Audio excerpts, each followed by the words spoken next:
afternoon, everyone, and welcome to the Galena Center for the Arts.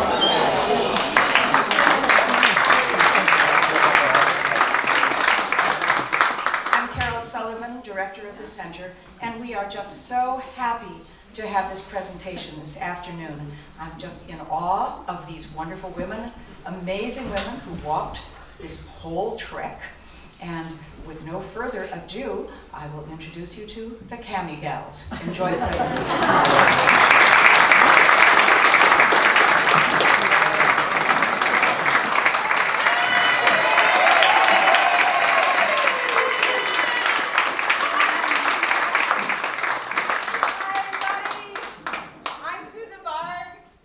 Bonnielynn Kreiser, and this is Maureen Bardusk.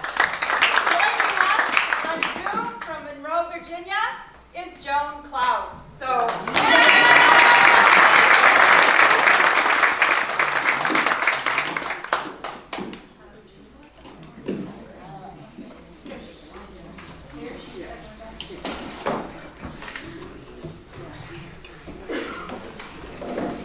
carried this thing 500 miles and I can't even make it stand up. Okay. There we go. All right. Welcome, everyone. Thank you so much for being here, those of you in person, as well as how many participants do we have on Zoom? 50. Thank you so much for joining us today. I'd like to welcome all the Zoom participants that are coast to coast, north and south. Still can't hear. Can't hear? Can you hear me now?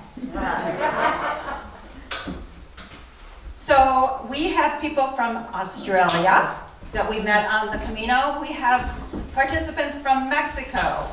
We have participants from Spain, Canada.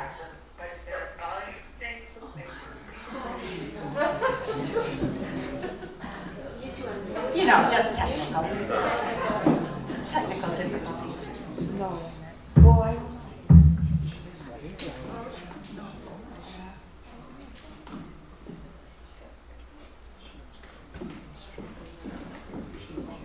Can we go back to the map, the first one? All right. So I want to say, first of all, a big thank you to the Galena Center for the Arts, Carol Sullivan, Joan Klaus for having us in this beautiful venue. Thank you so much. Thank you to Kate Barg here, our little technical support. She's volunteering her time so that we could all join it. And I wanted to say that the center provides a lot of free programming, just like the one you're going to see today, but they do appreciate donations. They thrive on them, and they are much appreciated. So those of you who are here in person, there are donation buckets out in the lobby.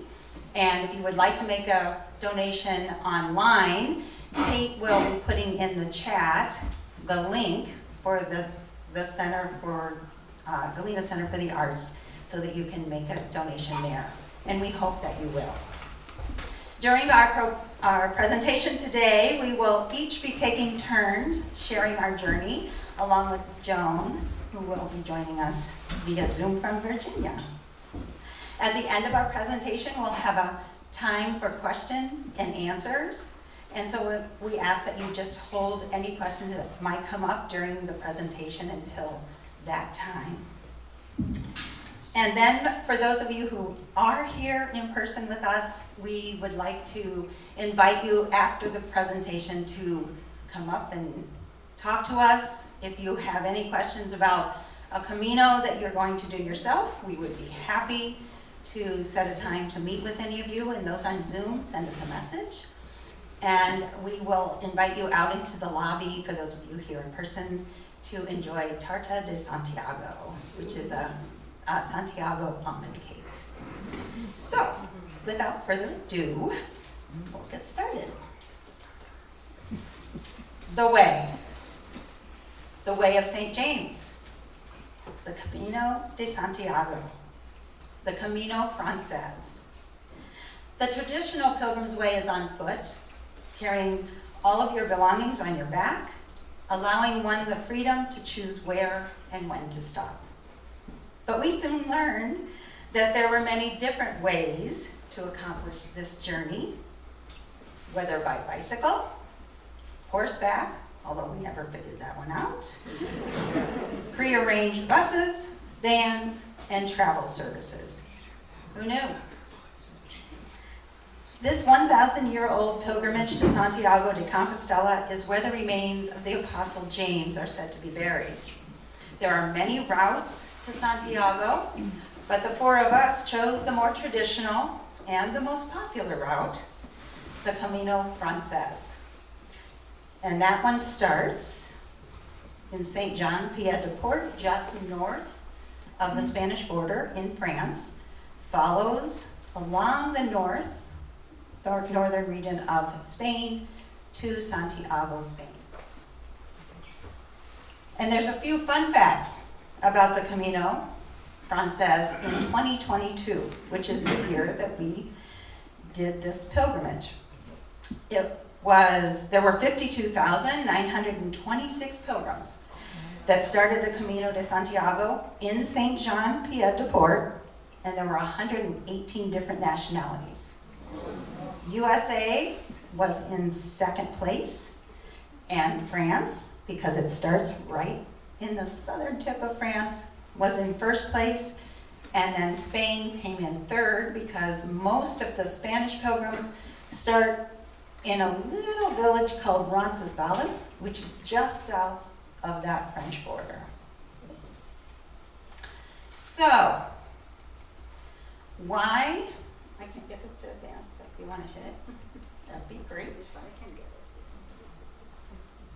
There you go. Why did 4 women in their 60s and 70s decide to pack their backpacks, trek almost 500 miles across the Pyrenees mountains into from Saint Jean Pied de Port, France, to Santiago, Spain? Good question. Why not? 3 of us had already been hiking around Joe Davis County since the fall of 2019 into the winter of 2020 and 2021, which, if you remember, brought some of the biggest snows that we had seen in several years in Joe Davis County. So, our hikes then turned into snowshoe treks. I'm going to have Kate advance slides, I think.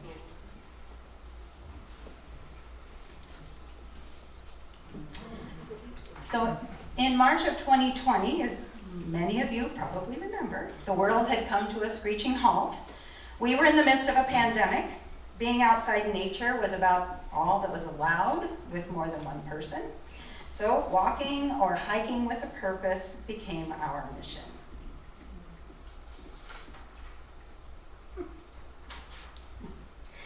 Here we are on one of our snowshoe training hikes at Valley of Eden Bird Sanctuary here in Joe Davis County.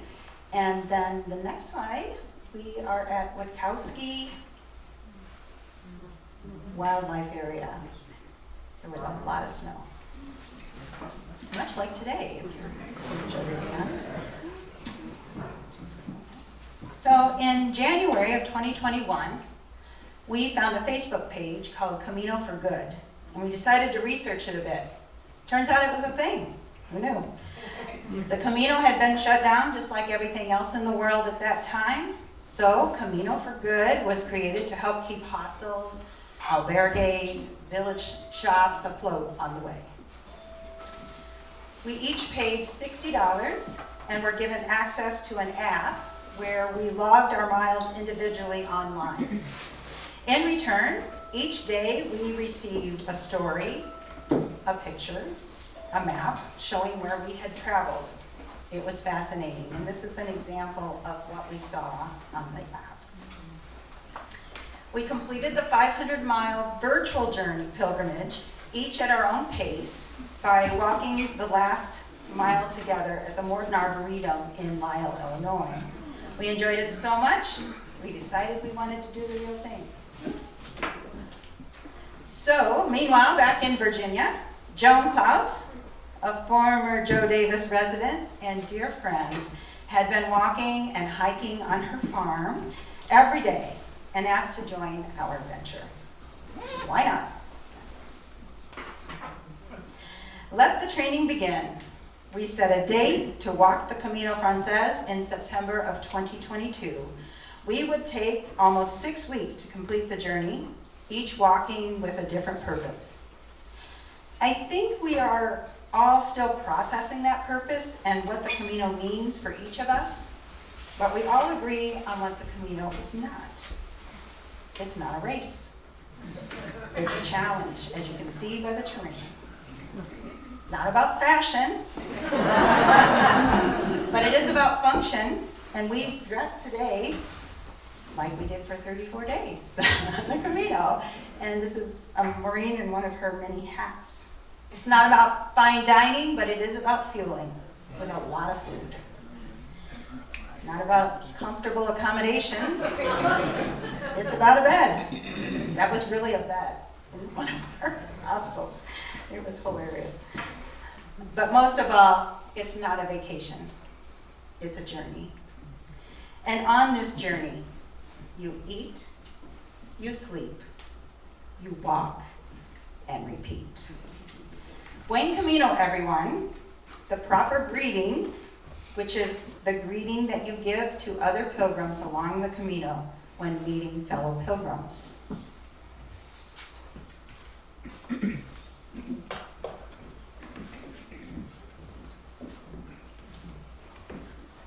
Hi everyone, I'm Maureen.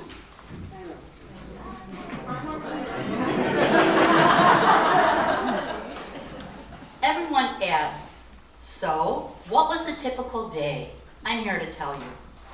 The day actually started the night before, planning where to stay, sometimes making a reservation for the next few nights, prepping for an early start, usually before sunrise, washing clothes, laying out clothes to get dressed in the dark, sleeping in your clothes to make the morning easier. It's all about the clothes. And the shoes, and the socks, and getting that bag packed. Now, many of you were here a little bit early and you saw Bonnielynn walk out and unpack her bag on the table. That's so that you can come up when we finish and take a look and see what's actually in that bag. Susan and I also brought our fully loaded packs, and you are welcome to try them on and see what 15, 17 pounds weighs like. We used 2 guidebooks to help us find our way, plus an app. Also, whatever we gleaned from talking to other pilgrims or hostel operators. Bonnielynn and I pored over the options and made reservations for our first 3 nights and Santiago several months in advance. Housing options included albergues, both municipal and private, which are designated for pilgrims only, hostels, and hotels.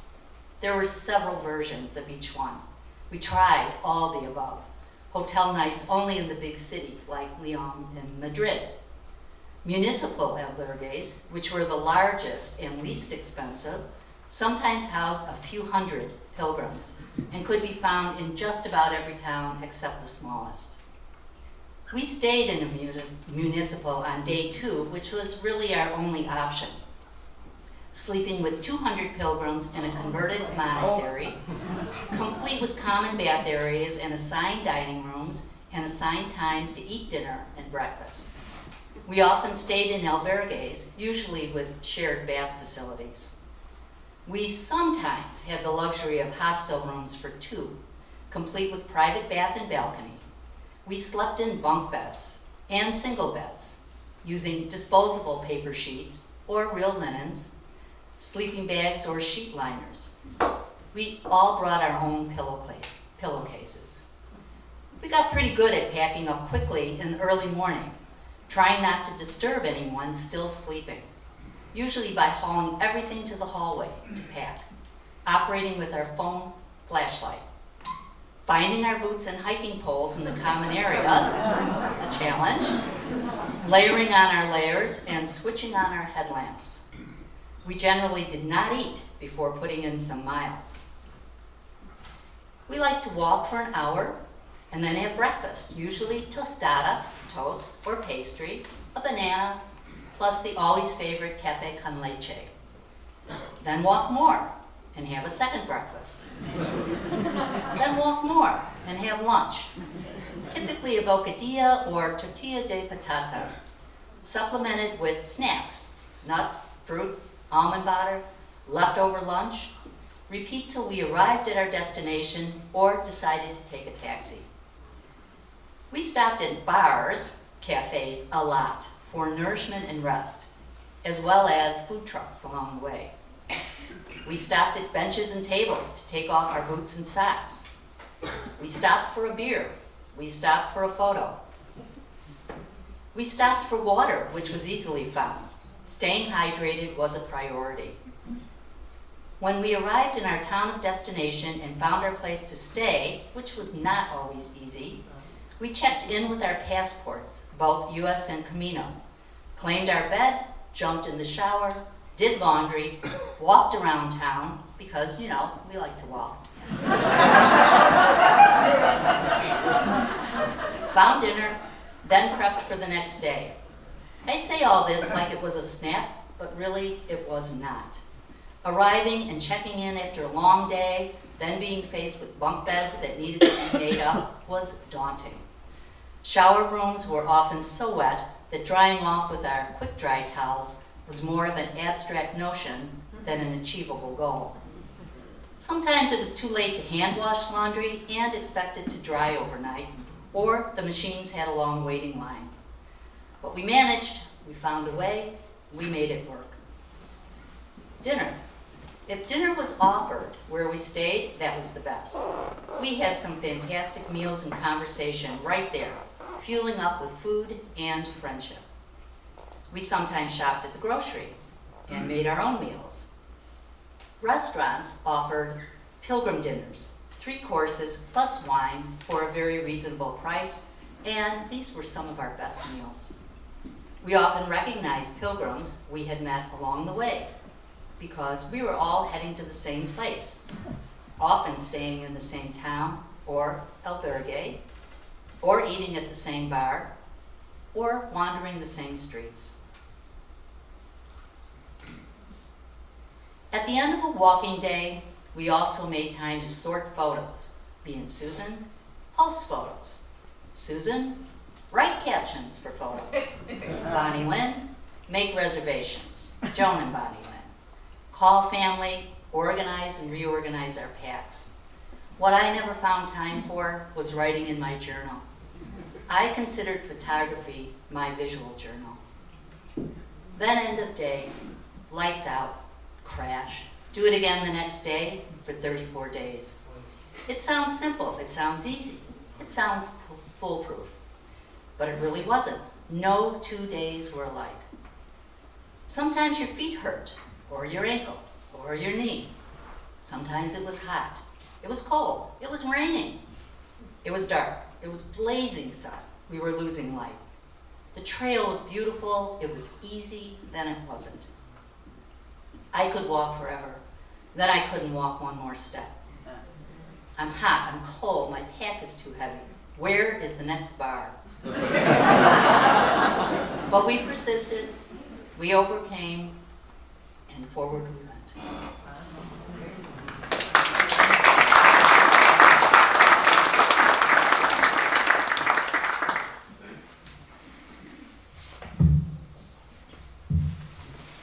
Hello, everyone.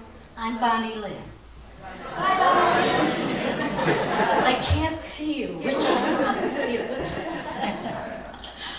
there is a saying that when the walk ends, the Camino begins. And so, with hindsight, I'm going to share with you the reality of the experience and what I learned or have processed so far. I believe it'll take me a lifetime to continue to peel the onion of my time on the Camino. If anyone a few years ago had said that in 2022 that I should walk the Camino de Santiago, or the Way of St. James, I would have thought that person crazy. I do live out my faith, my spirituality, as a churchgoer, but walking a pilgrimage and viewing relics have never been in my wheelhouse. But the pandemic had challenged me to return to a lifestyle of being more active while spending more time outside, something that was part of me in earlier years. It allowed me also more time with Maureen and Susan, which strengthened our friendship. As I listened to the chatter about doing this walk in reality, I was just a follower, letting my friends dream and plan, but not fully expecting it to happen. Little did I know that both Maureen and Susan are doers, not just dreamers. They make things happen. Swept up in their enthusiasm, here I am. First of all, it was more of a challenge than I expected. The first challenge was from my own body. Our training actually prepared me for the walking. I had very few days of the usual sore muscles and/or leg cramps. But the second day, I developed a pain in my knee that was excruciating. So much so that I thought my walk was over. I limped into our albergue as the skies were darkening with dusk and an impending rainstorm. The next day, though less painful, was also a challenge. I iced and ate more ibuprofen that night, but by the following day, the pain was gone, never to return. I can't tell you how or why. Also, taking care of my feet to avoid blisters was a daily chore.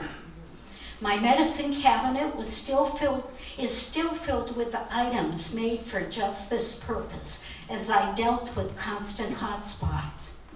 We saw the inside of more pharmacias than churches. I tell you this because everything on the Camino is a metaphor for life, with its ups and downs. Surrounded by the beauty of the area, I could be distracted. Other times, the only comfort came from seeing our next stop very close at hand. And it was not just me. Other peregrinos, or pilgrims, walked with all kinds of challenges. Some ended up needing medical care along the way. Others had to stop walking either for a short period of time or for good. Most of those hoped to return at another time to finish what they started. The trails themselves were a challenge, not just the climb and descent, but the nature of the trail itself, which at times offered treacherous terrain. Many were covered with rocks, either there naturally or gravel put there to help make the path manageable, sort of. Hillsides were often strewn with stones and haphazard steps of earth and rock. Shale shelves often were at 90-degree angles, providing quite a challenge. Chestnuts, having fallen from the trees at this time of year, offered obstacles to roll your ankles on. And sometimes we were on paved roads, some with shoulders, some not so much.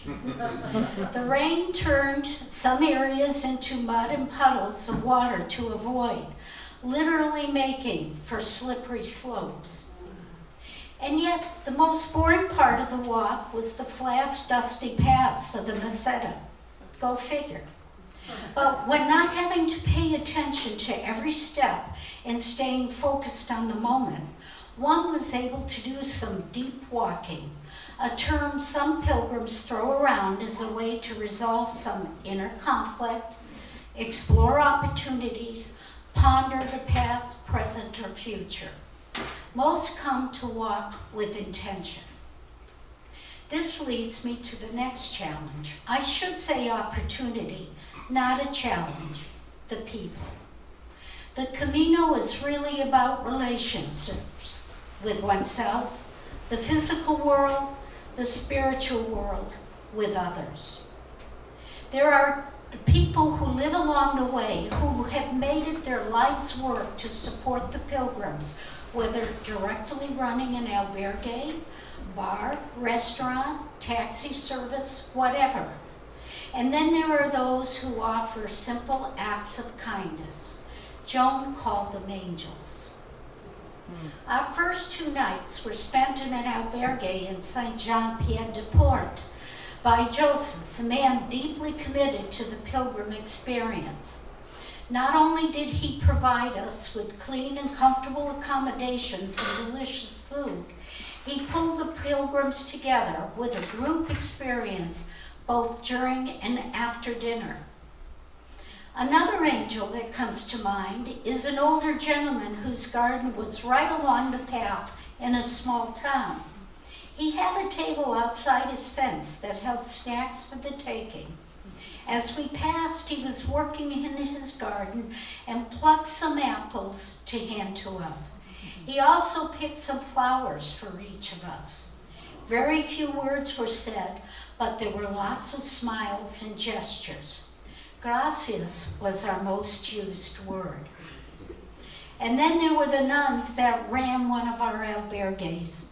We had a short program organized by them with all the peregrinos staying there at night, which included song and sharing. And when I had a question about logistics, one of the nuns sat next to me. Holding my hand and looking into my eyes, she gave me her undivided attention during an extended conversation. I have not been seen or touched like that in a very long time.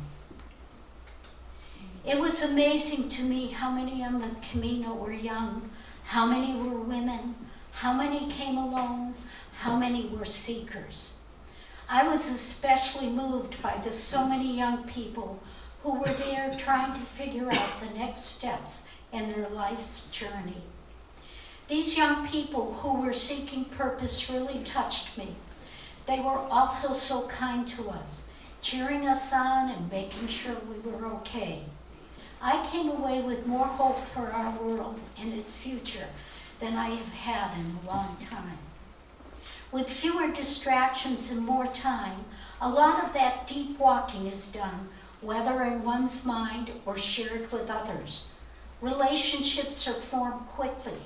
Strangers in the morning are close friends by the end of the day. We call them our Camino family. Everyone had a reason for the pilgrimage. It is often called a walk with a purpose. There is a sense of openness in the walkers and a sense of security, both emotionally and physically. This is the Alto de Perón, of the famous metal statues that represent the many pilgrims that have walked the way. It was quite a climb to the plateau where this was located, with the path sometimes proving to be quite difficult. And it was here that we met Chris. She was traveling alone with an itinerary that was well planned down to the minute. She walked with us on and off quite often, so we learned her story, which is hers to tell. What amazed me was that she could walk and talk and talk. Two tasks I could not often combine.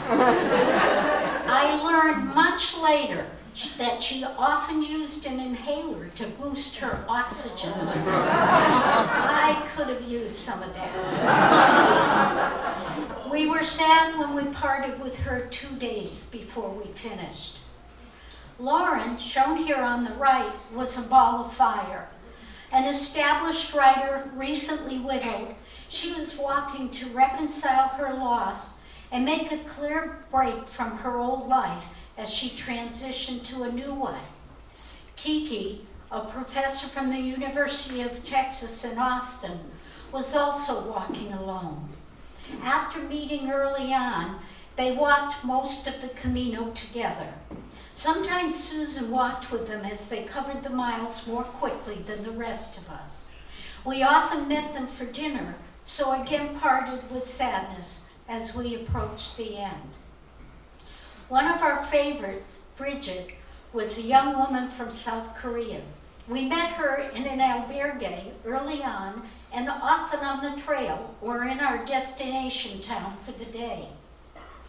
She had just quit her job as a TV producer because of the long hours and stress she encountered. Not knowing what's next, she embraced the Camino experience with infectious joy and hope. By the way, she bounded up and down the path with a GoPro in hand, recording most of her journey. I am sure the four of us will be on South Korean TV. We thought we would not see her again as we approached the end, but miraculously, we ran into her on our final day in Santiago. What a gift it was to hug her and say a final goodbye. This is Sarah, a traveling radiologist who is walking the Camino with her dad, Chris. They often left ahead of us and would text Susan regarding upcoming trail challenges or something not to be missed. There were so many more that we would run into either daily or every few days, which is part of the Camino experience. They would query us to make sure that we were doing okay. And they encouraged us or gave us advice. Many called us their heroes or inspirations. That's because we were old. They and all of you at home cheered us on with your comments on our Facebook site that really kept us going. We didn't want to betray the faith you had in us, so we put one foot in front of the other and walked on. A final challenge was myself. The Camino allowed me to confront myself, to accept my limitations, and acknowledge my abilities. Each of us ended up doing our own journey. My Camino included adjusting my expectations. Someday I needed to shorten the walk with a taxi ride, and most days I sent my heavy backpack ahead and just used my day pack. A much used saying on the Camino, on the way, I can always quit tomorrow, became my mantra.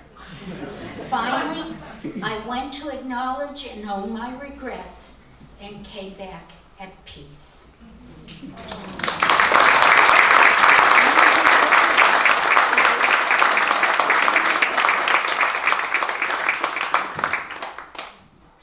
I'm Joan Klaus, one of the Cami gals who made the Camino trip with my three buddies from Galena. I began training and walking without an actual goal in the fall of 2021 after having relocated to Virginia from Galena, Illinois. It was during COVID, and I didn't really know anyone in my new location, so I walked, and I walked, and I walked. After speaking to Susan and Bonnielynn, I discovered that they had been walking around Joe Davis County in wind and snow. They mentioned the Camino and perhaps a trip to Spain in the fall of 2022, and I was definitely in on the plan. We made plane reservations, and then there was snow backing out. I was excited and hoping to finish all 500 miles of walking. I watched the movie called The Way, starring Martin Sheen, and said to myself, I want to travel to that beautiful land. Our plan was to find out the date of our return plane ride to Chicago on Halloween. We decided not to have advanced reservations, but instead plan our daily trip, but try to cover the necessary miles and stay on schedule for our return flight. Once in Spain, we gave ourselves 2 days to recover and set out seriously to Roncesvalles.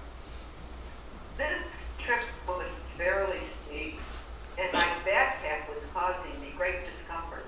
I had trained with my backpack back home, but now had trouble with the altitude. It may have been mentioned before about our getting lost early in the adventure. This was the day that we got lost. Finally, I walked to a food truck on the road where Susan boldly flagged down a car to give me a ride to La Posada, the monastery This was a shocking disappointment to me. To have trouble so early in our journey. I recovered soon and met a pilgrim from Uruguay named Joan Klaus, who was the only pilgrim I met older than me. He's 86, and I am 79. Now, Joan Klaus was on his second or third Camino.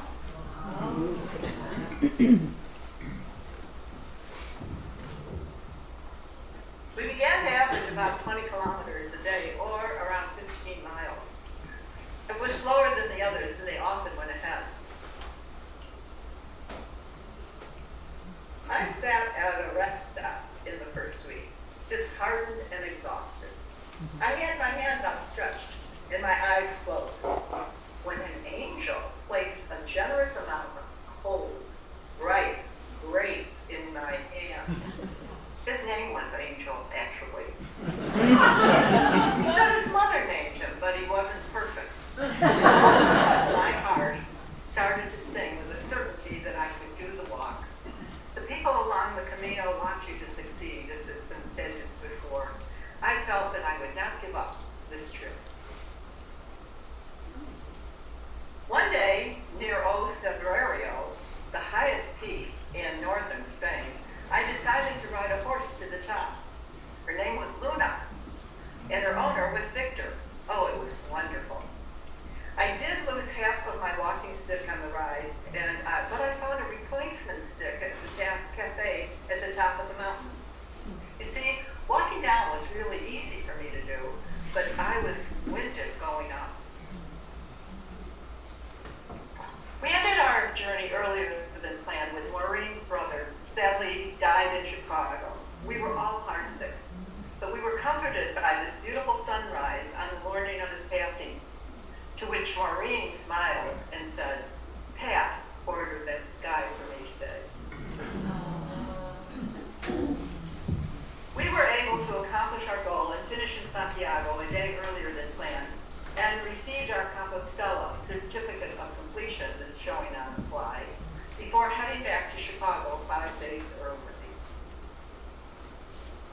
On our last day in Santiago, we rejoiced, we got our credentials, and we went to the pilgrim mass.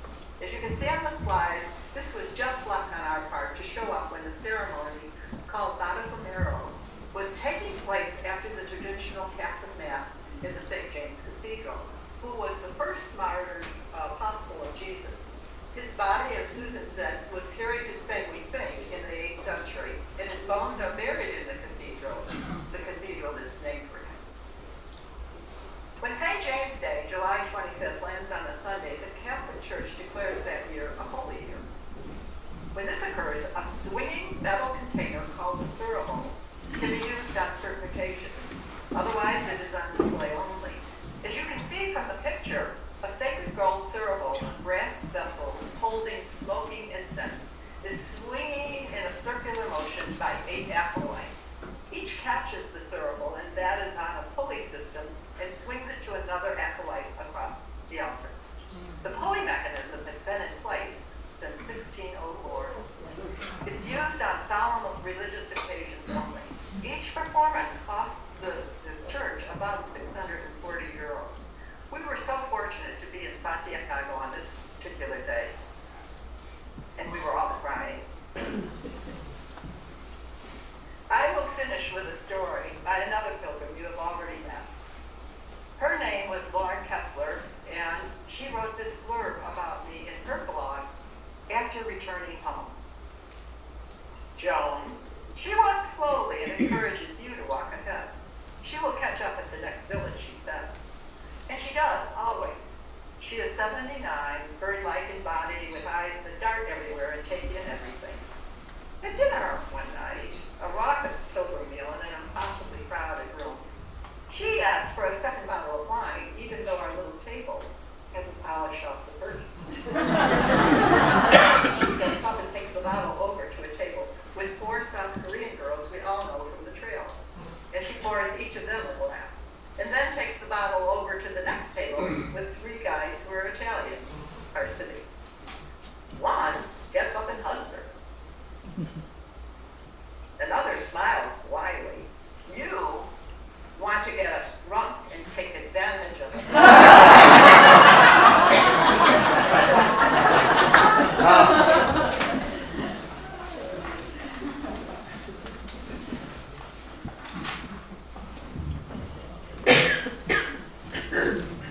Just some final thoughts. From deciding to walk the Camino to taking our first step along the way, it was 1 year. I had plenty of time to consider, why am I doing this? For me, this was never an item to be checked off a list. My intention for walking the Camino was to revisit something I had not done for a long while. Take a step outside my life, take a good look inwards, and use this as a catalyst for change. I'm only just beginning. Although I faced many challenges on this walk, some anticipated, some not, I'm satisfied that I came home knowing myself better and reacquainting myself with what I find important, putting my life in perspective. It was an opportunity to reach beyond what I thought I can do, stretch what's possible, and continue to move forward every day with the mantra I have held tight for 12 years. Life is now. Thank you.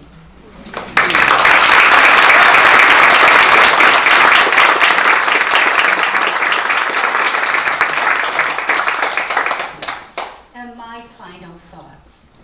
Most of the challenges I mentioned previously were really opportunities, positives that offered time to explore life philosophically and spiritually. For me, it helped reinforce the direction my life was already headed. I was ready to return home and resume my life as actively and intentionally as I could. But I'm going to share with you what I learned or life lessons that I needed to be reminded of. Pay attention. Concentrate on what's in front of you. No shortcuts. One must travel through life's circumstances, not around them. And with that, keep going. Put one foot in front of the other. Look for the signs. Listen to your heart and instincts. Keep learning, seek guidance and knowledge when needed. Don't over-anticipate. Face life prepared, but then let go and just be. Finish what you start, doing the best you can, which is sometimes just good enough. Live simply. Walking with limited possessions, letting go of wants and even needs, provides a realization that allows one to learn to live life more simply and freely. Smile. It changes your own attitude when you choose to greet others smiling. Practice gratitude. The journey was very challenging for me, but there were always many things to be thankful for at the end of the day. And the most important of all, never underestimate the gift of friendship and family.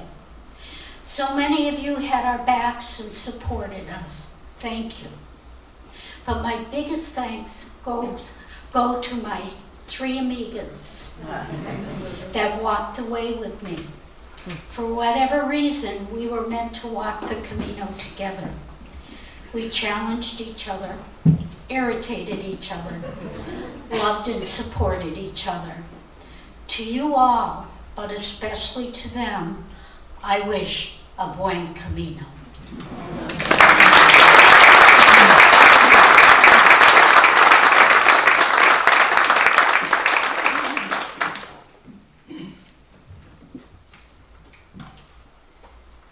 The only constant in life is change. A quote from the Greek philosopher Heraclitus expresses my experience on the Camino. From the beginning, I was prepared for an adventure, planning, training, researching, knowing that I was ready for any challenge that came my way. The reality was this: I was trained to go the distance, but I wasn't prepared for the constant challenge that I was faced with every single day.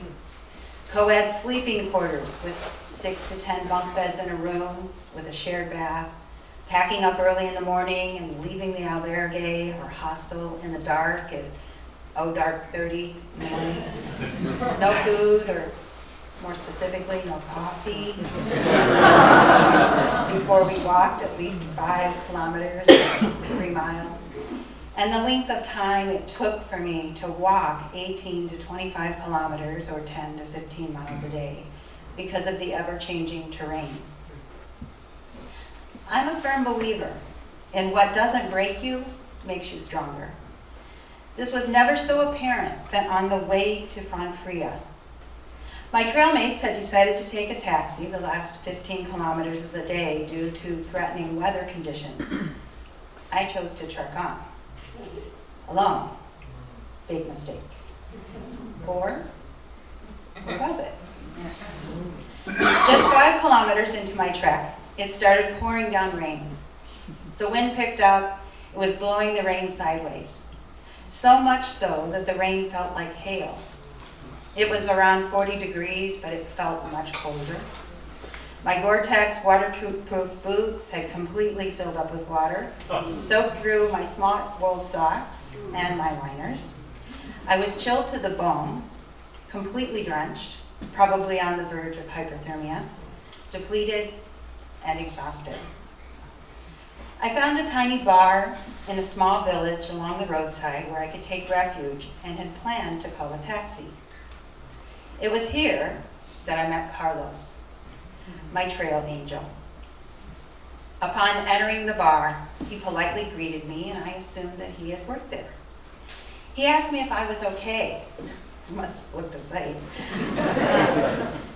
And did I need anything? This picture was about an hour later. I told him I needed a taxi.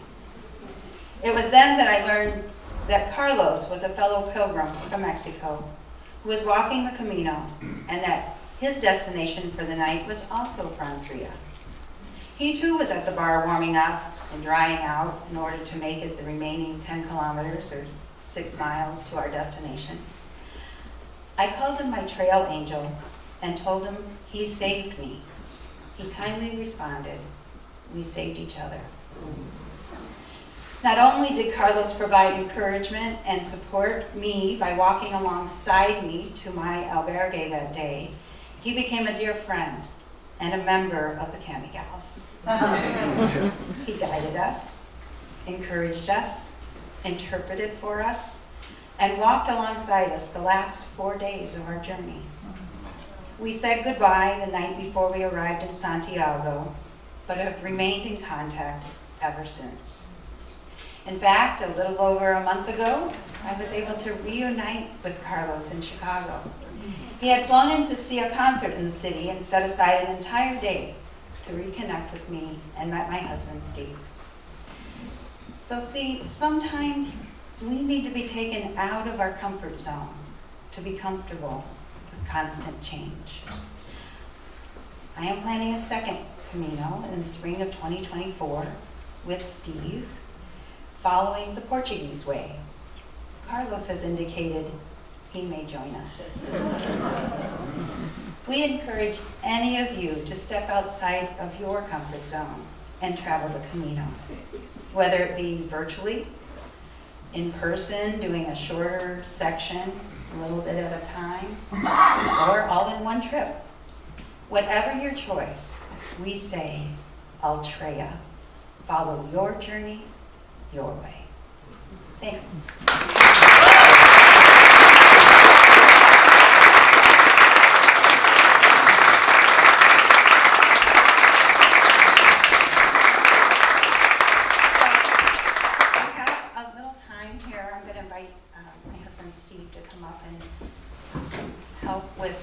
Facilitating the questions, and Kate will be watching, I believe, or we'll be watching on Zoom, so if you have questions. Oh, hi, friends! Oh my gosh! We miss you terribly. Oh, look at you guys are great. Chris and Sarah, oh my gosh. I didn't ask permission to use their picture. I hope you're okay with that. Hi, Carlos, my trail angel. Love you.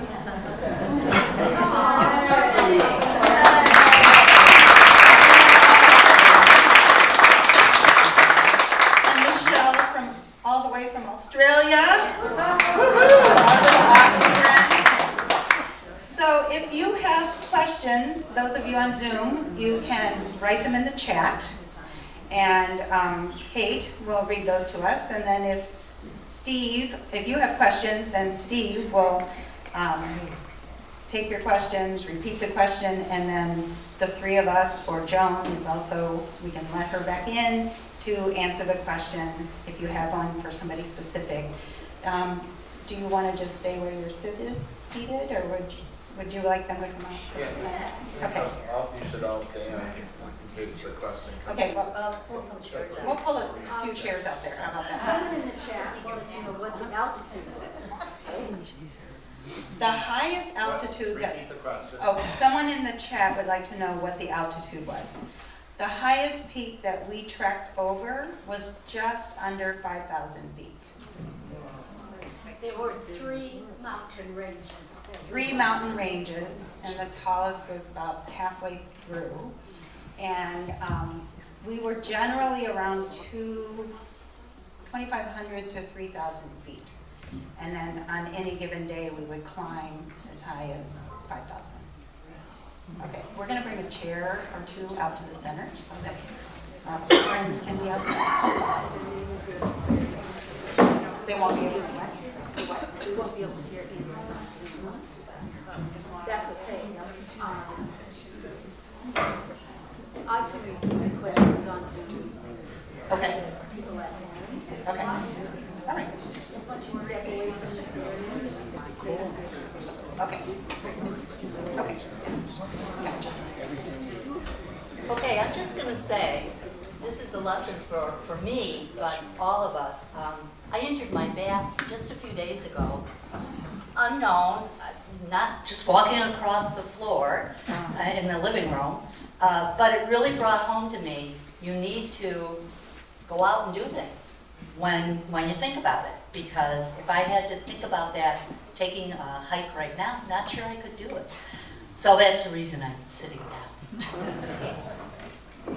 So questions from the audience. Raise your hand if you have a question. Yep. So I have a really good friend who did it the same time you guys did it. His name was Jim Carroll. Lots of people do it. Don't know if you met him or if anybody up there met him. Great person. He had the same experience. He's planning to do it again as well. So congrats to you guys. Oh, so someone in the audience had a friend that was doing the Camino the same time that we did the Camino, and he is also planning a second Camino next year. I think so. Okay, maybe we will. You might meet him the second time. Okay. Question over here. So you said you had some really good meals. What was the best meal? What were each of yours? I mean, what Spanish delicacies did you experience? Repeat the question for Zoomers. What were the best meals? Some of them were all right. Some of them were great.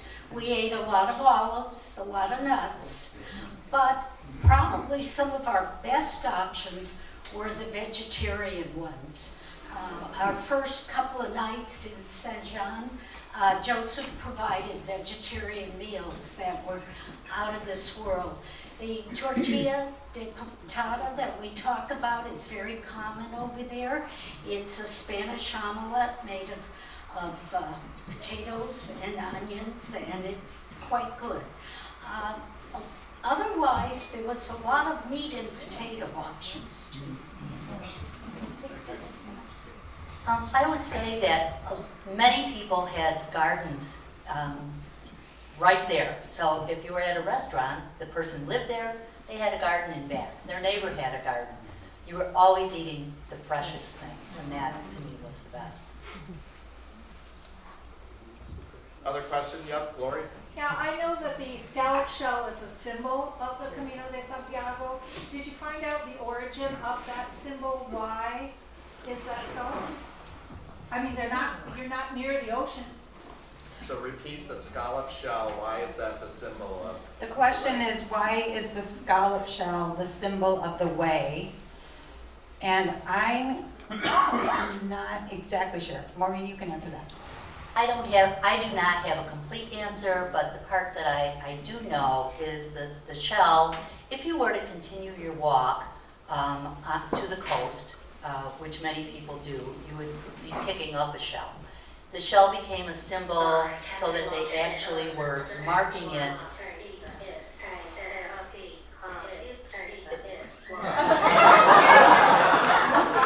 But symbolically, if you look at it, all of the lines come to a point, meaning all roads lead to Santiago. There are many caminos that all come to the same place. I can eventually answer that. Another person showed that in French, Santiago means Saint Jacques, and the Saint Jacques is kind of, which shell they use as symbol. Oh, so It is a symbol of St. James. the scallop shell, we were told by our audience members, is the symbol of St. James. Thank you. Can I also let you know? Yes, Michelle? The scallop shell was found on St. James's body when they found it was covered in scallop shells, and that's another reason. Did you all hear that? Yes. Thank you. Other questions? Yes. I was just curious, how much training and how many miles did you train and how much in advance did you train before you started your trek? Repeat the question. The question was, how many miles did we train before we started? And how long of a period of time did we train? Not enough. Well, we were walking together for over a year, and we tried to build up, and at some point start wearing our pack, adding weight into it, walking 10 miles, walking 12 miles, back to do 3 miles. The fact was trying to just be consistent in walking. It's recommended that you build up to at least 10 miles a day at a time. And the added mileage you would have on the actual Camino would be, you would increase your stamina as you went along. A lot of people struggle because of the so many ups and downs. We did try hard to take advantage of the topography here in Galena and climbing a lot of hills and the stairs and whatnot, but it does not prepare you. As Susan said, not enough. Yeah. For those 3 mountain ranges, no, not enough. Question? What about your shoes? And how many pairs did you bring? How many boots? Was it just that one pair? Well, plus, so we had, what about shoes? That was the question. And we are all wearing today the boots that we wore through this entire trip. And you can see they're all different because you have to choose what works for your foot. Other than that, we each had a pair of shoes to wear at the end of the day. I had sandals. And then a pair of flip-flops to wear into the shower. And again, we all had different choices. But basically that's it. You know, our maximum in our pack, around 15 pounds to 17 pounds. So you couldn't take that much. Were you part of an organized group? Were you part of an organized, so repeat it. Were we part of an organized group? Sadly, not. The 4 of us were a group. We did a little bit of researching, kind of a lot of researching. We met with people who had done the Camino. We joined some online social media groups that were planning or had done the trip before, where you could ask questions, and we got a couple of guidebooks which are up here on the table. You're welcome to take a look at. But there are organized groups, and there is a member of our community, I don't know if she's here, Janet Eggleston, are you here? Oh, she just left. So Janet did do an organized walk for the last 100 kilometers, which is from Sarria to Santiago, and that is what you have to walk to get your certificate of completion, your Compostela. You have to walk 100 kilometers. And so her group did that, and they had arranged sleeping quarters at night, I believe in hotels, and they had a shuttle service that took their larger pack and then they carried a day pack. So there are those opportunities and those options if you want them. We did it that way too when I went with my sister. We were a little wussier than them. And you can do it, and most people can do it. It's especially if you just do the 100 kilometers and from Saria, and it's not that extreme, and do it on more days than what they usually recommend. That most people can do it. And by the way, there were a lot of people that we met in their 80s walking a certain. I do have to tell you that last 110 kilometers, that's what I expected the Camino to be. The paths were much better, and the ups and downs weren't as extreme. The topography was beautiful, and the villages were close together, so the bathroom facilities were close, and water was readily available. That is not true of the rest of the Camino. Okay, we have a question on the chat here. As you re-enter and restart your regular days, how do you hold on to your transformative journey? Joan, are you out there? Would you like to answer that question? Yeah, let me unmute. Oh yeah, I'm unmuted. You're good. Okay, so I just wanted to say a couple of things that everyone else has been saying. You really can do this, even if you're old. And you don't have to do it all in 6 weeks. You can do it in 2 weeks, you can do it in 1 week. Can you hear me? Yeah. And one of the things that helped me along the trail, I don't know if you can see me, but one of the things that helped me was my shorty roller. I did this every night. I needed to work out my upper body and my lower body, and this saved me in many, many days because I could get up in the morning and feel okay, and I brought it along with me, and I was really happy to do that. Even though they say don't bring anything. You know, some of the things you just have to have to survive. Okay, so the question about how did you start your day each day? How do we hold on to the transformative journey?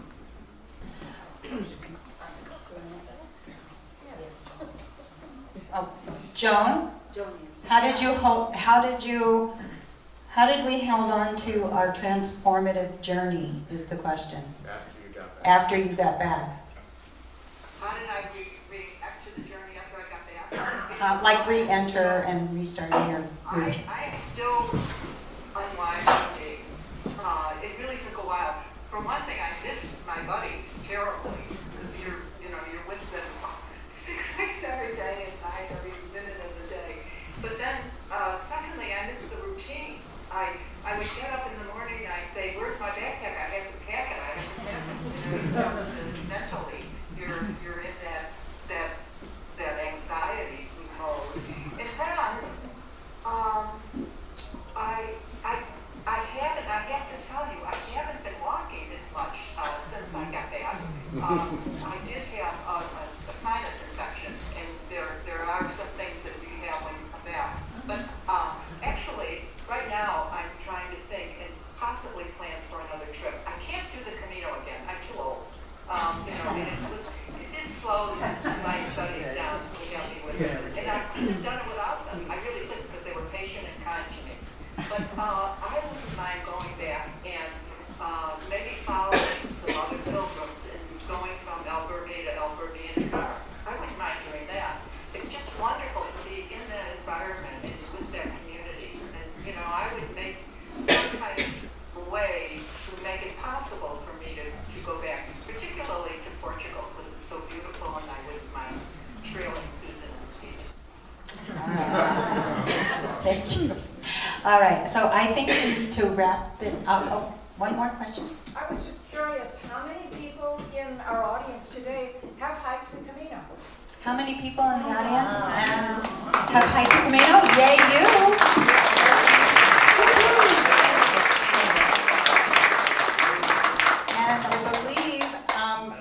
Zoom. Wave, everybody who's done the Camino. Woohoo! We love you. So we will wrap this up, but I want to say that if any of you, I'll repeat again, if any of you are interested in taking a Camino, doing one, whatever it would be, if you want to do it virtually, if you want to do it segment by segment, if you want to do a full journey and you have questions about that, please don't hesitate to reach out. We will stick around for a little bit longer here this afternoon for those of you here in person, and we would be happy to send you some information or talk with you about that. So please come up, talk to us. Go ahead and try on our packs. Bonnielynn will be there. Go out into the lobby and enjoy some refreshments, some Santiago cake and coffee. And please, please, please remember that you can donate to this beautiful facility, the Galena Center for the Arts. And thank you again, Carol, for thank you so much, all our Zoom participants. Wow.